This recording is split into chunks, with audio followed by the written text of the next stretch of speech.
বিসমিল্লাহির রহমানির রহিম। আশা করি আপনারা সবাই ভালো আছেন। আলহামদুলিল্লাহ আপনাদের দয়ায় আমিও ভালো আছি। আজকে আমরা যে টপিকটা নিয়ে কথা বলবো সেটা হচ্ছে buyer persona. Buyer persona marketing এর জন্য খুব গুরুত্বপূর্ণ একটা টপিকস। তো আমরা যদি বায়ারকে বুঝতে না পারি তাহলে কিভাবে তাকে আমাদের সার্ভিস বা প্রোডাক্টটাকে অফার করব সেটা আমরা ভালোভাবে করতে পারবো না।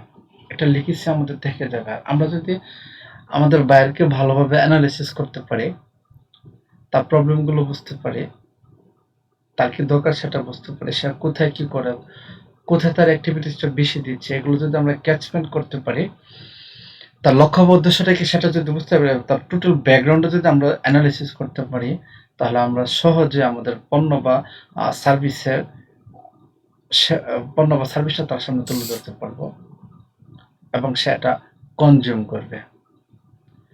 তো এখানে দেখা যাচ্ছে টম নামে একজন বায়ার আছে, উক্ত বায়ার একটা পার্সোনা করা হয়েছে, আর এটা করা হয়েছে ডিজিটাল প্রোডাক্ট বা ডিজিটাল মার্কেটিং এর উপর ভিত্তি করে। ডিজিটাল মার্কেটিং এর যেসব লার্নার আছে তাদের উপর ভিত্তি করে এই বায়ার পার্সোনাটা করা হয়েছে। শুরুতে বলে নিচ্ছি, বায়ার পার্সোনা ব্যবসার ভ্যারিয়েন্টের উপর বায়ার পার্সোনার বিভিন্ন ইনফরমেশনগুলো ভেরিয়েন্ট ভেরিয়েন্টে নিয়ে থাকে, আলাদা আলাদা হয়ে থাকে, অর্থাৎ আলাদা আলাদা ব্যবসার ক্ষেত্রে আলাদা আলাদা বায়ার পার্সোনার তথ্যগুলো আলাদা হয়ে থাকে। এখানে যে বায়ার পার্সনটা করা হয়েছে সেটা হচ্ছে একজন যে ফ্রিল্যান্সিং শিখতে চায়, ডিজিটাল মার্কেটিং শিখতে চায় বা বিভিন্ন কোর্স করে স্কিল ডেভেলপমেন্ট বিভিন্ন কোর্স করতে চাই, ওইসব অডিয়েন্সের উপর ডিপেন্ড করে এই বায়ার পার্সোনাটা করা। তো এটা যদি আপনারা ভালো করে দেখেন তাহলে প্রত্যেকটা ব্যবসায়ের আপনারা বায়ার পার্সোনা করতে পারবেন বলে আমি বিশ্বাস রাখি। তো আমরা যদি নর্মালি বোঝার চেষ্টা করি আসলে বায়ার পার্সোনাটা কি, তো একবারে সিম্পল ভাবে বলতে গেলে আমার দৃষ্টিকোণ থেকে বায়ার মানে ক্রেতা বা কোনো প্রতিষ্ঠান, পার্সোনা মানে ব্যক্তিত্ব, অর্থাৎ ক্রেতার ব্যক্তিত্ব বা ক্রেতার অবস্থান, তার সার্বিক অবস্থাটা কেমন। এটা হতে পারে কোনো ব্যক্তি, এটা হতে পারে কোনো প্রতিষ্ঠান। কোনো ব্যক্তি বা প্রতিষ্ঠানের সার্বিক অবস্থাটা কেমন সেটার অ্যানালাইসিসটাই হচ্ছে বায়ার পার্সোনা। আর আমরা যদি ক্রেতাকে ভালোভাবে অ্যানালাইসিস করতে পারি এবং তাহলে আমরা আশা করি উক্ত ক্রেতাকে আমাদের ক্রেতার সামনে বা প্রতিষ্ঠানের সামনে আমাদের পণ্য বা সেবাটাকে ভালোভাবে তুলে ধরতে পারবো। কেন তুলে ধরতে পারবো? আমরা তার প্রবলেমগুলো বের করেছি, আমরা তার অভাব বা চাহিদাগুলো বের করেছি। ওইসব প্রবলেম বা চাহিদার ভিত্তিতে আমরা আমাদের পণ্য বা সেবাটাকে তার সামনে তুলে ধরার চেষ্টা করব। সো সে সেটাকে 100% কনজিউম করবে এবং সে ভালো একটা রেজাল্ট নিয়ে আসবে। তাহলে আর কথা নয়, আমরা প্র্যাকটিক্যালি দেখে বায়ার পার্সোনা কিভাবে করতে হয়। বায়ার পার্সোনার শুরুতে যে কাজটা করতে হয় সেটা হচ্ছে ব্যাকগ্রাউন্ড। তো আমার এসইও লার্নার্স অথবা ডিজিটাল মার্কেটিং লার্নার্স যারা আছে, তাদের ব্যাকগ্রাউন্ডে কি কি থাকবে? তাদের এজ হতে হবে 18 থেকে 25 বছর বয়স। তাদের এডুকেশনাল কোয়ালিফিকেশন থাকতে হবে সর্বনিম্ন এসএসসি পাস এবং লোকেশন বা জিওগ্রাফিক্যাল পজিশনটা হতে হবে বাংলাদেশে। এখন অন্যান্য ব্যবসার ক্ষেত্রে কেমন পরিবর্তন হতে পারে সেটা আমি শেষে বলতেছি। আগে টোটাল টপিকটা শেষ করে নেই, তারপরে 18 থেকে 25 বছরের মানুষ যারা বাংলাদেশের নাগরিক এবং তারা এসএসসি পাস, এখন দেখি তারা লাইজার অ্যাক্টিভিটিস তারা কি করে, অবসর সময়গুলো তারা কিভাবে কাটায়, কোথায় ব্যয় করে, এটা আমাকে আগে খুঁজে বের করতে হবে। তারা কি করে? গেমিং করে, না হয় কেউ ইউটিউবিং করে, কেউ ফেসবুকিং করে, কেউ গসিপিং উইথ আদার্স, অন্যদের সাথে গল্পগুজব করে বা ফ্রেন্ডদের সাথে আড্ডা দিয়ে আরো অনেক কিছু, যা কিনা তাদের ক্যারিয়ারে বিরূপ প্রভাব ফেলবে, কোনো পজিটিভ কোনো প্রভাব রাখতে পারে না। এখন তারপরে তো তার কিছু কি থাকে, তার রয়েছে বিভিন্ন গোল বা উদ্দেশ্য বা লক্ষ্য রয়েছে। কি কি গোল উদ্দেশ্য রয়েছে, লক্ষ্য রয়েছে, এটা আমাদেরকে একটু খুঁজে বের করতে হবে। তার উদ্দেশ্যটা কি? সে বি ফ্রি ফ্রম আনএমপ্লয়মেন্ট, বেকারত্ব থেকে মুক্তি চাই। বি এ এন্টারপ্রেনার, সে একজন উদ্যোক্তা হতে চায়।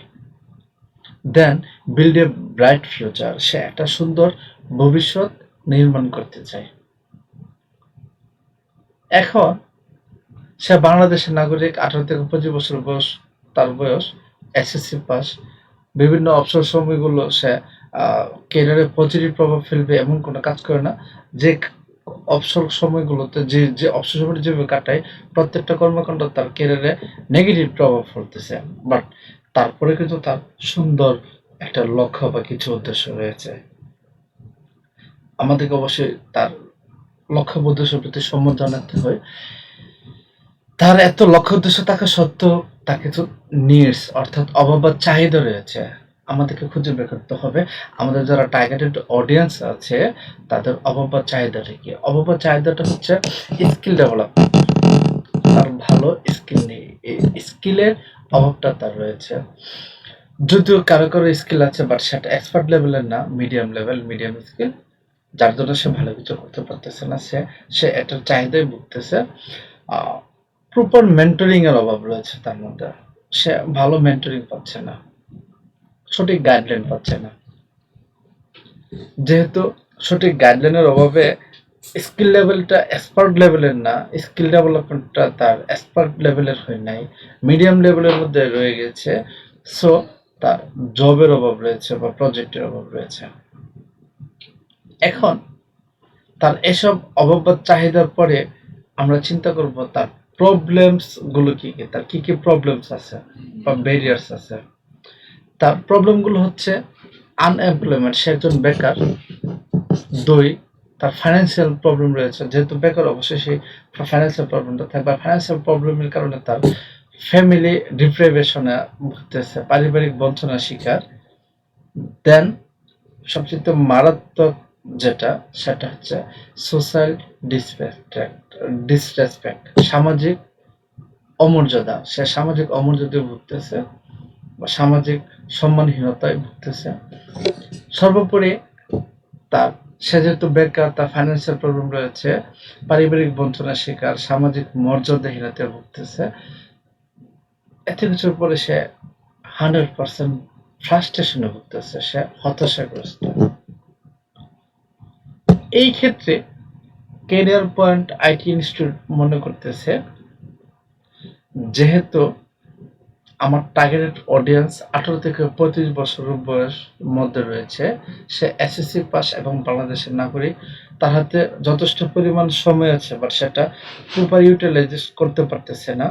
বাট তার ভালো কিছু উদ্দেশ্য বা লক্ষ্য রয়েছে। যদিও তার ভালো লক্ষ্য বা উদ্দেশ্য আছে, বাট তার কিছু অভাব রয়েছে। কি অভাব রয়েছে? স্কিল ডেভেলপমেন্টের অভাব রয়েছে, প্রপার মেন্টরিং এর অভাব রয়েছে তার জবের অভাব।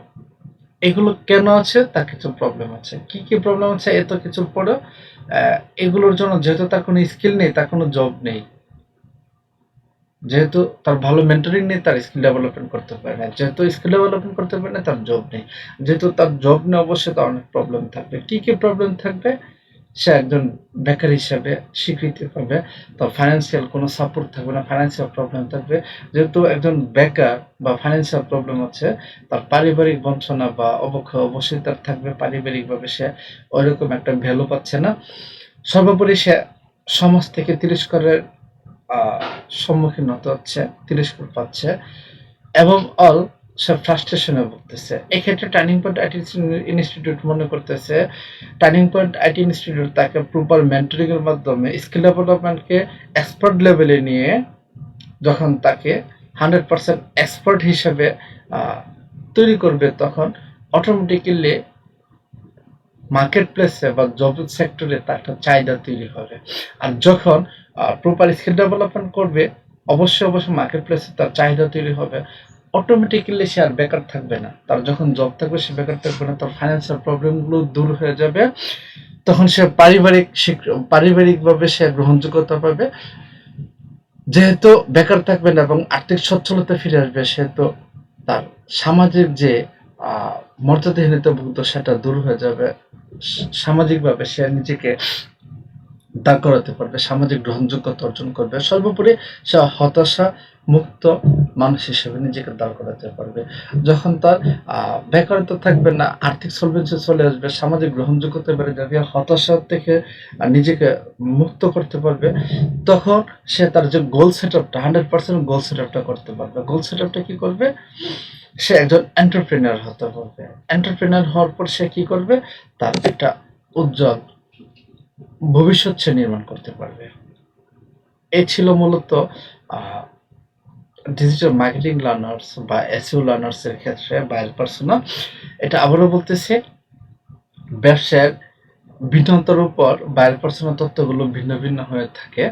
এখন ব্যবসার ক্ষেত্রে কি হতে পারে সেটা যদি একটু আলোচনা করি, ব্যাকগ্রাউন্ডের যে ইনফরমেশনগুলো আসবে সেটা হচ্ছে আপনি আপনার যে টার্গেটেড ক্লায়েন্টস আছে তার ব্যবসাটা কত বছর যাবত পরিচালিত হয়ে আসছে, সে কতগুলো প্রোডাক্ট বা সার্ভিস নিয়ে কাজ করতেছে, তার লোকেশনটা কোন জায়গায়, লোকেশন ভিত্তিক তার প্রোডাক্ট বা সার্ভিস ঠিক আছে কিনা, সেটা হচ্ছে তার ব্যাকগ্রাউন্ড সেক্টরে থাকবে। এবং সে বেশিরভাগ লাইজার টাইম যেটা আমার স্টুডেন্টের ক্ষেত্রে ছিল বা লার্নারদের ক্ষেত্রে ছিল, আপনার কোম্পানির পণ্য বা সার্ভিসের ক্ষেত্রে সে যে জিনিসটা হবে ব্যবসার প্রতিষ্ঠানের ক্ষেত্রে সেটা হবে সে কোথায় বেশি অ্যাক্টিভিটিস থাকছে, সে কি অনলাইনে বেশি অ্যাক্টিভিটিস দেখাচ্ছে না অফলাইনে বেশি অ্যাক্টিভিটিস দেখাচ্ছে। যদি অনলাইনে বেশি অ্যাক্টিভিটিস দেখে তাহলে কি সোশ্যাল মিডিয়াতে দেখাচ্ছে না অন্য কোনো মাধ্যমে দেখাচ্ছে, সে কি পেইড মার্কেটিংটা বেছে নিচ্ছে না অর্গানিক মার্কেটিংটা বেছে নিচ্ছে, এটা আপনাকে ফলো করতে হবে।